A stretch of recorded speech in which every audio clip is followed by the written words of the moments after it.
The Living Zen-podcast is a gift from the members and associates of the Victoria Zen Centre to you. If you enjoy it, please be sure to let your friends know about Living Zen. If you'd like to support our community, here are a few ways that you can do it. Download the Living Zen podcast app for iPod, iPhone, or Android. You can also purchase additional Zen Talks by Venerable Eshu on iTunes or Amazon.com. One of the most meaningful ways to show your support is by joining our Sangha as an associate. Your commitment of $10 a month will ensure that offerings like the Living Zen podcast and our online e-Zendo will continue to be available around the world to everyone with an interest in truly living Zen. To become an associate, please visit our website at www.zenwest.ca and click on the membership tab. Thank you for your support.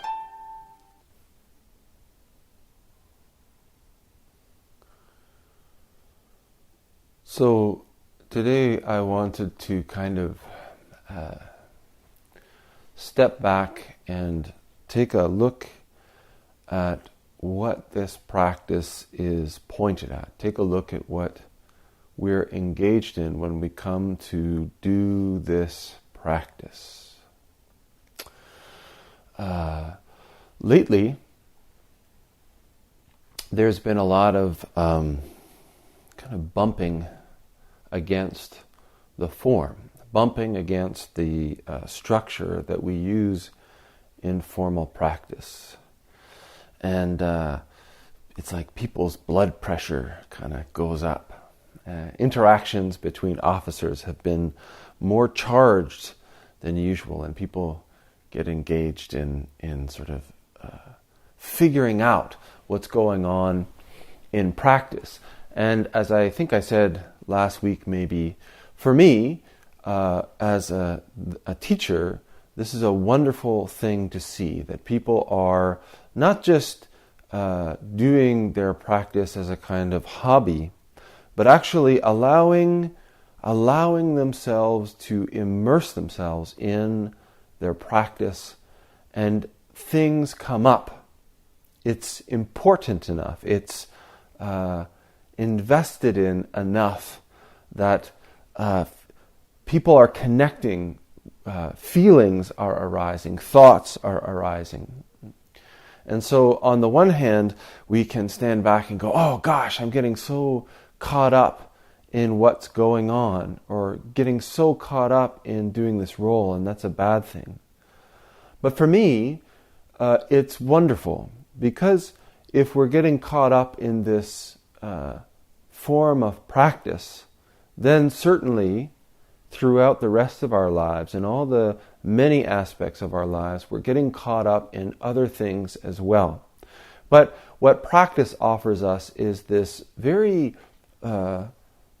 well-polished surface, a mirror, for us to see where we're getting caught up, for us to really clearly be able to go, what's going on there? Why am I getting so tied up in this? So I want to talk about what we're engaged in here in practice. And it's important for me to point out that it's very easy when we come to practice to see many things going on, particularly when we take up officer roles, to be sort of awash in details, that there are so many little rituals and little details, little things to do. And sometimes it can be overwhelming. And we can be caught up even in just this simple activity of seated meditation, in the many forms that we can engage and practice just when we're sitting doing meditation. There's breath counting and following the breath, and koan practice, and shikantaza, and all these body scan and labeling, and there's a million different kinds of practices that we can engage in. But from the perspective of the Zen school, all of these things, whether it's the form that we're engaged in our sitting Zen, whether it's the many different activities that we engage in the formal context of practice, whether it's the infinite detail of the various roles. From the perspective of the Zen school, there is only one practice. We practice it in a million different ways, but there is only one practice. And this is a practice that every single person in this room has engaged in haphazardly throughout their lives. And some of us experience this practice when we're engaged in activities that we enjoy, whether it's making music or whether it's making art, making science, doing business, making relationship. There's a million, eating food. And that practice is to experience, is to realize, to become immersed in this unification. What we call in Buddhism our true nature, our original mind, in which subject and object, self and other disappear. It's not as if there isn't a relationship going on. It's not as if things come to stillness entirely. When we're making music, it's not as if the music isn't taking place, but that there is no distinction between the music that's being made and the one who is making it. And we experience this. And it's our perspective so often that this is an unusual occurrence, that this is some kind of weird circumstance that takes place. And it's the perspective of the Zen school when we talk about awakening, when we talk about realization, that what we're talking about is this realization, because it is in this moment, in these moments, in these little glimpses, that this great Buddhist teaching of impermanence, that this great Buddhist teaching of no self, anatta, or anatman in Sanskrit, this great teaching of pratitya samutpada, codependent origination, interdependence, the intellectual understanding of it disappears, and we are left with experience. This transformative experience of being pratitya samutpada, realizing our nature as interdependent with all things. And this understanding is a fine thing. It's a wonderful thing to understand that I and all things in this vast cosmos arise together, and that we are dependent on one another for our understanding of one another. We are dependent upon one another for our perspective of one another, that we are intimately connected in relationship. This understanding is a wonderful thing. But it's not the point of Zen practice. The point of Zen practice is this experience, this realization. It's not a neat idea, but it is these teachings, these words, are a limited expression of the experience of this moment. And we're not interested in Zen practice so much in our understanding of the limited expression of the experience. We're interested in realizing that experience, awakening itself. And we don't do these activities because the activities will lead us to a position where we are able to have this experience. We don't try to become a good jikijitsu because if we're a good jikijitsu, we will have this experience.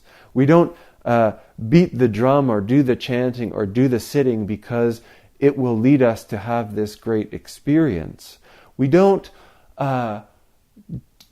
receive the sila or try to follow the precepts because these things will lead us, and eventually we will have this great experience. But it is within that activity, within the activity of each and every moment. It is within manifesting as the Jikijitsu. It is within manifesting harmoniously as the situation arises that we are able to immerse ourselves in that experience, to recognize that this experience isn't like something that we work, and then eventually this sort of fruit pops out, and it is our awakening, and it is interdependent origination, and it is impermanence, and it is non-self. These are the very fabric of every breath, of every moment, of every activity, of every situation, of every relationship, of every environment that we experience in every moment of our lives.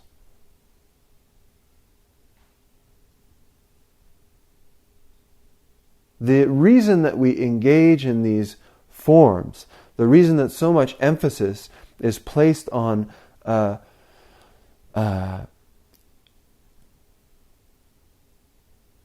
gapless or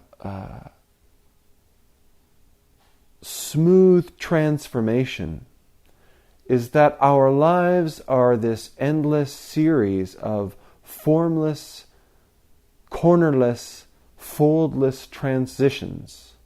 We move from one thing to the next to the next. And because we get so fixated with subject and object, because we get so fixated with myself and everything else, because we get so fixated with ideas about good and bad and right and wrong, we chop the world up into these little pieces. And then we start to go about our lives trying to do things right, trying to do things better, trying to be the best or have the most or get the highest or whatever. And in this practice, our role, our job, the point or the activity that we engage in here is to immerse ourselves in the experience of who we truly are, this true mind, the mind before it is divided up by subject and object thinking. We find that when we chant, when we, for just a moment, stop worrying about the chanting, we find that we're able to completely dissolve, to disappear into the chanting. What do we find when that happens? What is there that's missing? What is there that we are inadequate in? What is there that we don't have the potential to do? We find there isn't anything like that in that experience. There isn't any thought of inadequacy. There isn't any thought of good and bad or right and wrong. We find that in that moment, we have as our very nature, we are nothing other than completion, the completion of this activity. We're not comparing to the things around us because the things around us are not separate from us any longer. We are completely included in the complete functioning of the cosmos as chanting. And then, after a moment, the I am arises. We manifest again, and we immediately slip into habits, our thinking habits of compare and contrast, criticize, debase, good and bad. This is our habit. And we transition into sitting, and so we have this sitting practice. And if we look at our sitting, we're constantly engaged in this sort of thinking about things arising and us reacting and thoughts coming up and feelings coming up and us sort of distancing ourselves from it and trying to avoid it and indulging in it, and all of this sort of constant sort of divisive kind of bumping into one another. And then for a moment there is this softness, a dissolution of space and time, a dissolution of the friction, of the toil, of the effort. But it's not as if suddenly the world disappears. In fact, if anything, things come into surprising clarity. And for a moment, we can experience what it is to be one. Not as an idea, but as this actual experience. Interdependent origination takes on a visceral meaning. Not a philosophical idea, but an actual immersion in it. Of it. With it. And after a moment, we start to think again. Oh, that was really interesting. What a strange experience. I can't wait to tell so-and-so. Maybe this is what they mean. Blah, blah, blah, blah, blah. Over and over again, this form offers us this opportunity to witness the functioning of the mind, the functioning of how we hold objects, including ourselves, in opposition to one another. An opportunity to investigate what it is that makes us compress, what it is that makes us sort of solidify, calcify, fixate more strongly. Where are the places where we go, ooh, I don't like that, I need to do something about this, or I need to make that right, or I need to get away from that.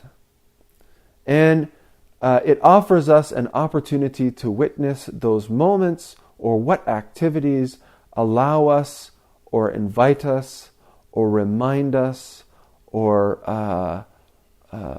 offer us an opportunity to go the other way, to expand, to allow the boundaries between inside and outside to dissolve until we're able to experience what it is to be intimately involved with the situation, intimately involved with the interaction that's going on. When we're pouring tea or when we're receiving tea, when we're able to actually know both sides of that relationship. I am no longer the person who is receiving tea, nor am I the person who is pouring tea, but I am this entire situation, the onlookers, the people who are waiting with tea, the people who are waiting for tea. All of this comes to experience in this single moment if I'm able to just allow myself to recognize, to realize, to experience what's happening in this very moment. When we talk about realization, when we talk about awakening in Zen, or if someone likes to talk about enlightenment, this word enlightenment, which I'm always talking so negatively about, we're not talking about the attainment of something which is outside. We're not talking about the attainment of some state. For who is it that attains? When we talk about awakening in the Zen school, we talk about the immersive experience of being with the activity that's unfolding as our life, and indeed the activity of this vast cosmos in this very moment. This incidence, this situation that we're in right now, this experience of just being here, listening to this talk, is not isolated. It's not cut off from this vast cosmos, what's happening in the furthest reaches of the galaxy. There's no barrier between inside and outside. This doesn't have a starting point where something else cuts in and begins something else. Every activity, every relationship, every experience in this cosmos is intimately, directly connected and related to everything else in this vast cosmos. And in another perspective is to say that every activity, every movement, every interaction that is happening and has ever happened in this vast cosmos leads to this very moment, this very activity that's taking place right now, in this moment, right here. Awakening is to simply wake up. Wake up to this. To recognize it for what it is.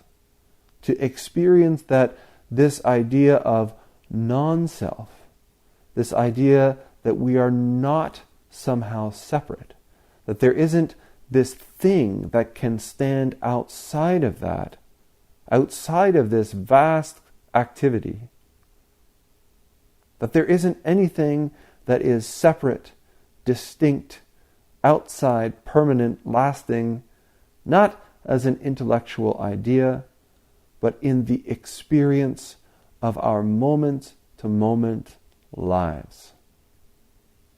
The moment-to-moment unfolding of this cosmos as us, as I, as this activity. This form that we engage in is theater. It's choreography, it's a dance, it's a performance. It's a ritualized, repetitive activity that allows us a very clear distinction to see this dynamic unfolding activity. So often we come to this dance, this theater, this performance with the idea that we're running a number, that this is a performance, or these are roles, these are activities that are static. I'm the jikijitsu, and this is the jikijitsu's job. This is why doing jikijitsu or shoji or any of these roles is so difficult all the time. Because we take something that is fundamentally liquid, fluid,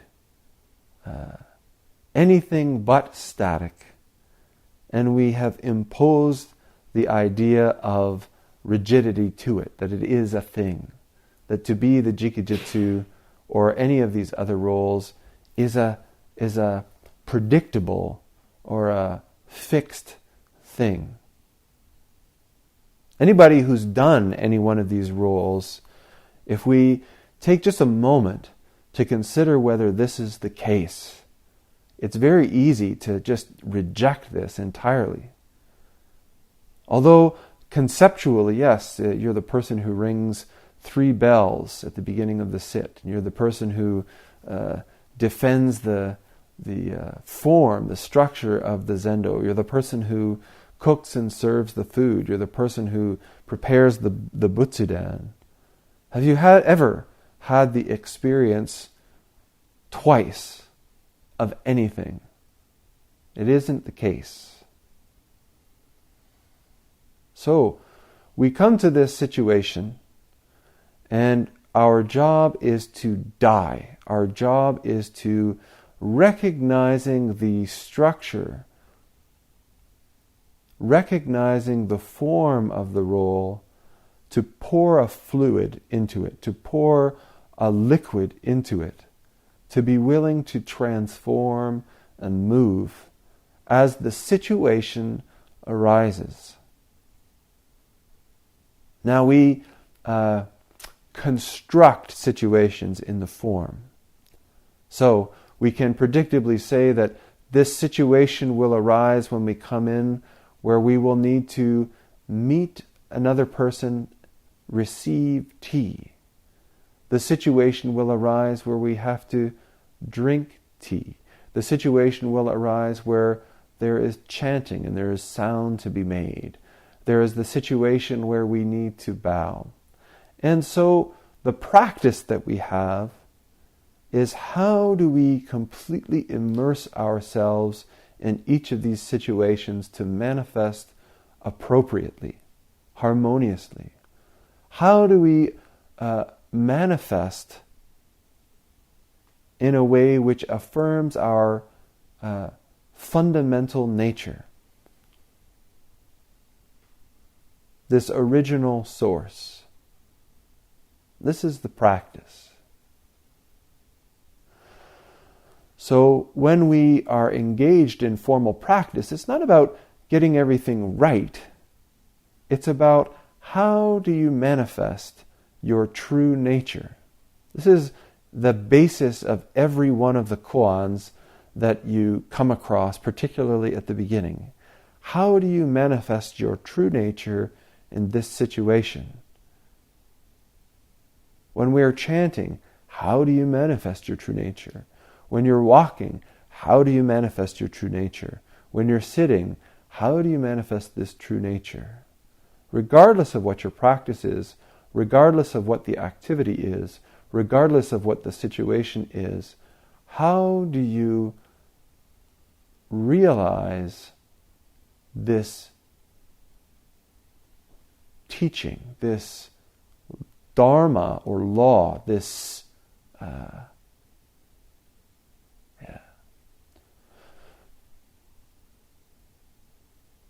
So, the function of this is to not end in the zendo.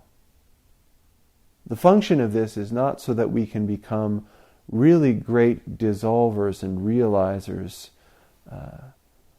Buddhas, the one who is awake, awakened beings, bodhisattvas, when we're in the zendo.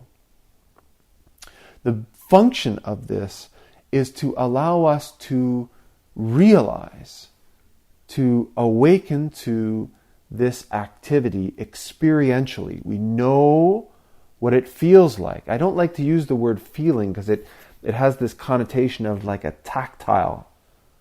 But there is an experiential basis in which we know the feeling of contraction into self and separation. We know the experience of dissolution, of unification. And we engage in this over and over again through formal practice and interaction, becoming more and more clearly aware of what it is to contract, to manifest a self in distinction.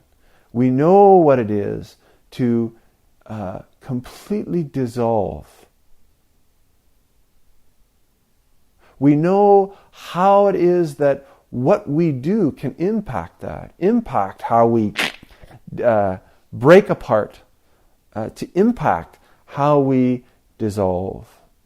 So that as we go forward into our lives, into situations which are less contrived, which is less theatrical, which is less a drama or a dance that has been choreographed, but into improvisation, into our lives as improvisation, into meeting spontaneous situations that arise. The completion of the cosmos arising in front of us, how do you respond? Bodhidharma talks about Buddhas do not follow the precepts. Buddhas do not follow Buddhism. This is a wonderful thing. When we're walking this path, when we engage in receiving the sila, even in the ceremony it says the Dharma has a child. The Dharma activity has a child, and that child is pratitya samutpada, just what I was talking about. this experience of non-separation, non-duality, being intimately in relationship with everything in this vast cosmos. Now, the objective or the realization of awakening is to manifest harmoniously with this realization that we are completely unified with all things in this vast cosmos. But in the ceremony it says, this realization is really difficult. And so until we have this realization, we have these 5 sila. Until we have this realization, these sila will act as a light upon a dark sea. Until we grasp this experientially, until we know, not in our heads, but through repeated immersion, that we are not separate, then we have these guidelines that will hopefully minimize the damage that we do.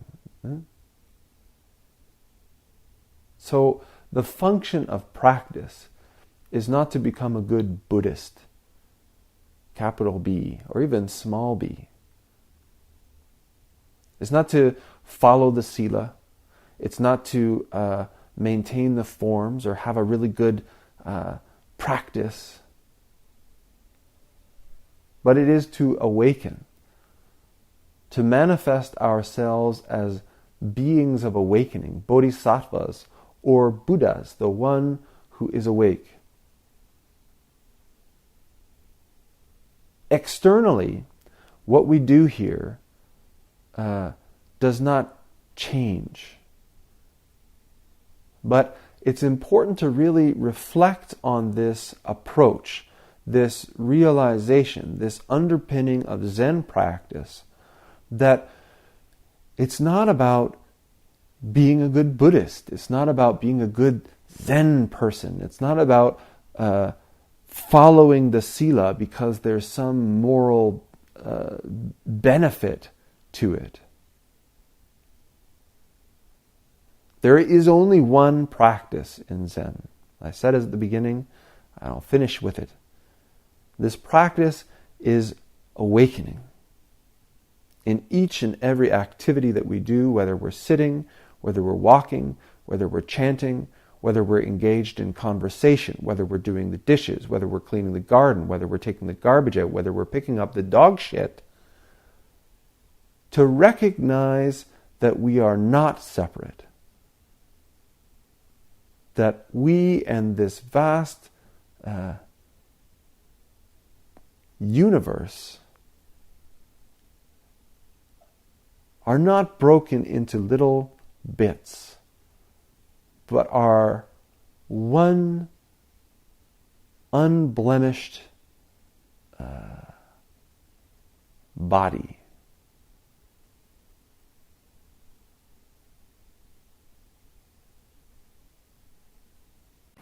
Thanks for listening to the Living Zen podcast. If you follow Living Zen through iTunes, I would very much appreciate it if you would take a moment to let me know what you think about it by rating or reviewing the podcast, so that new listeners can also hear what you have to say. Thank you for your time and for your support.